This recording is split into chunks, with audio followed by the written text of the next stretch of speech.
Break બાદ આપનું સ્વાગત। નર્મદા જિલ્લા પંચાયત પ્રમુખ પર હુમલો થયો છે। લગ્ન પ્રસંગમાં ડીજે મુદ્દે બવાલ થઈ અને ત્યારબાદ હુમલો કરવામાં આવ્યો।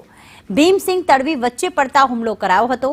ગઈકાલે રાત્રે તિલકવાડામાં હુમલો કરાયો હતો। કેટલાક યુવકોએ ડીજે મામલે બબાલ કરી હતી અને આ પ્રમુખ જ્યારે વચ્ચે પડ્યા ત્યારે તેમના પર હુમલો થયો છે। ભીમસિંહ તડવી વચ્ચે પડતા હુમલો કરવામાં આવ્યો। નરેન્દ્ર પેપરવાલા જોડાઈ ગયા છે। કઈ રીતે આખી ઘટના બની હતી નરેન્દ્ર? સમગ્ર ઘટના બાબતે આ જે ઘટના એવી છે નર્મદા જિલ્લાના તિલકવાડાની ઘટના છે। નર્મદા જિલ્લા પંચાયતના પ્રમુખ ભીમસિંહભાઈ તડવી તેમના કોઈ સગાને ત્યાં લગ્ન હતું ને લગ્ન પ્રસંગ દરમિયાન ડીજેની બાબતે બોલાચાલી થઈ હતી ને જેમાં તેમની પર હુમલો થયાની વાત છે। હાલમાં તો આ બાબતે હજુ પોલીસ તજવીજ હાથ ધરી રહી છે, પરંતુ જિલ્લા પંચાયતના પ્રમુખના હુમલાને લઈને ઘટનાને લઈને ગંભીરતા લઈને ભાજપના નેતાઓ પણ દોડતા થયા છે। ત્યારે હાલમાં પોલીસ આ બાબતે તપાસ કરી રહી છે। ભીમસિંહભાઈ તડવી ભાજપના આગેવાન છે અને નર્મદા જિલ્લા પંચાયતના પ્રમુખ છે।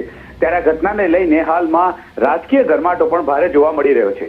આભાર નરેન્દ્ર તમામ વિગતો માટે।